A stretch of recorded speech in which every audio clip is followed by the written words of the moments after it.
Welcome to Xrainer. Are the World Bank and IMF truly serving the Global South, or is it time for change? The effectiveness of the World Bank and the International Monetary Fund, IMF, has come under increasing scrutiny from BRICS nations.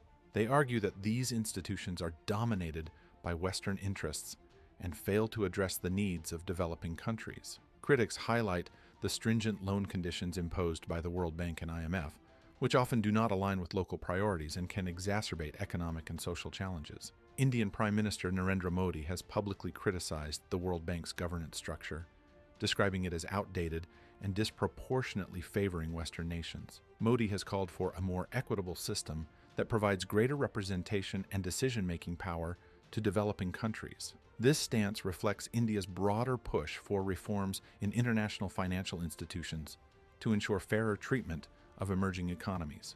South Africa's experiences with the World Bank have also been contentious. The country has faced significant challenges due to the stringent conditions attached to World Bank loans, particularly those affecting its economic policies and social programs. In the 1980s and 1990s, South Africa was subject to structural adjustment programs mandated by the World Bank and IMF, which included austerity measures, privatization of state-owned enterprises, and trade liberalization. These policies are widely believed to have undermined South Africa's economic sovereignty and increased social inequality. Nobel laureate economist Joseph Stiglitz has been a vocal critic of the IMF and World Bank, particularly in the context of Russia. Stiglitz argues that the rapid privatization and market liberalization policies advocated by these institutions in the 1990s led to severe economic and social turmoil. These policies resulted in a significant decline in GDP, increased poverty rates, greater economic inequality, a dramatic fall in life expectancy, and rising unemployment. Critics contend that the World Bank's policies perpetuate Western influence, marginalizing the unique economic contexts of global South nations. In response, BRICS has established the New Development Bank, NDB, to support infrastructure and sustainable development projects. This initiative provides an alternative to traditional financial institutions. Geopolitical considerations also play a crucial role in BRICS' stance. The bloc's resistance to Western sanctions and efforts to trade in non-dollar currencies illustrate its push for a more equitable global financial system. These actions underscore the growing desire among BRICS nations to reduce dependency on the US dollar and create a more inclusive economic order. This video explores the criticisms of the World Bank, examining its historical Western control and the contentious programs that have had mixed impacts on global development. It delves into the reasons behind the Global South's shift towards alternatives like the NDB, emphasizing the need for financial systems that support more sustainable and equitable growth. The World Bank, formerly the International Bank for Reconstruction and Development, IBRD, was created at the Bretton Woods Conference. Initially, its main mission was to finance the reconstruction of countries devastated by World War II. Over time, its focus shifted towards global development and poverty alleviation. However, the World Bank has faced significant criticism. One major point of contention is its governance structure, which critics argue disproportionately favors wealthy countries. The conditionality of its loans has also been controversial, with many arguing that these conditions have led to adverse economic outcomes in recipient countries. The World Bank has been criticized for not adhering to its own safeguards to protect people displaced by development projects. An investigation revealed that projects funded by the World Bank displaced an estimated 3.4 million people over a decade, with many losing their homes and livelihoods without adequate compensation. In Ethiopia, for example, World Bank funds were reportedly diverted by authorities to finance a violent mass eviction campaign. Additionally, some World Bank loans have historically carried high interest rates, exacerbating the debt burden for recipient countries. During the 1980s, African countries like Nigeria and Zimbabwe faced interest rates as high as 12%, contributing to their debt crises and making it difficult for them to manage their debt sustainably. Critics have also highlighted the adverse socioeconomic impacts of projects financed by the World Bank. The structural adjustment programs, SAPs, imposed by the World Bank have been linked to adverse socioeconomic impacts. For instance, During the Asian financial crisis of 1997, countries like Indonesia, Malaysia, and Thailand were required to implement tight monetary and fiscal policies, leading to severe recessions and high unemployment rates. Similarly, in Argentina in 2001, fiscal restraint policies led to reduced investment in public services, further damaging the economy. Another issue is the conditions attached to World Bank loans, which often afford the institution substantial influence over borrower countries' policies. This has sometimes resulted in measures that critics argue are unsuitable for the local context, such as the removal of capital controls in Kenya during the 1990s, which facilitated corruption and capital flight. These examples highlight some of the challenges and criticisms associated with World Bank financial support, emphasizing the need for more context-sensitive and equitable lending practices. The voting system of the World Bank has been a subject of significant criticism, particularly from countries in the Global South and BRICS. These criticisms center around perceived inequities and the lack of democratic representation in decision-making processes. The World Bank's voting system heavily favors wealthy nations due to its structure, which ties voting power to financial contributions. As a result, countries with larger economies and greater financial resources have disproportionately greater influence.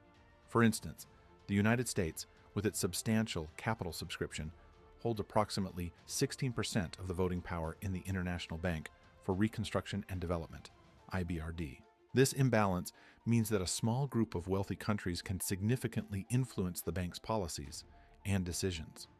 Critics argue that the voting system marginalizes developing nations, which the World Bank is ostensibly meant to serve. Despite being the primary recipients of World Bank assistance, these countries have limited say in how the bank operates and what policies it prioritizes. This has led to perceptions that the World Bank's projects and conditions often reflect the interests and ideologies of the wealthier member states rather than the actual needs of the poorer countries.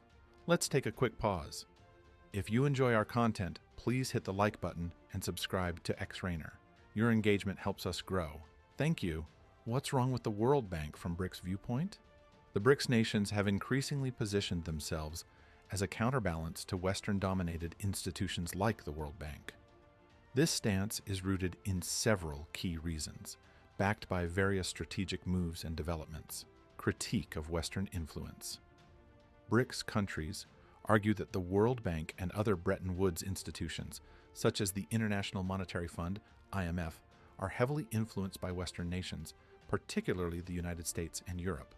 These institutions have been criticized for policies and lending practices that often come with stringent conditions, which BRICS members believe do not adequately consider the unique needs and circumstances of developing countries. The global governance structures are seen as outdated, reflecting the power dynamics of the post World War II era rather than current economic realities. Push for economic sovereignty and fair representation. BRICS nations have called for reforms in global financial governance to reflect the growing economic clout of emerging markets. At the 2022 BRICS Summit, Russian President Vladimir Putin highlighted efforts to create an international reserve currency, aiming to reduce reliance on the US dollar and provide a more stable alternative for international trade and finance. Creation of alternative institutions. In response to the perceived biases of the World Bank, BRICS has established its own financial institution, the New Development Bank, NDB.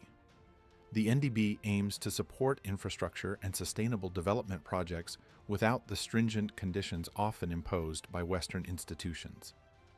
This reflects BRICS's commitment to providing more tailored financial support that aligns with the development goals of emerging economies.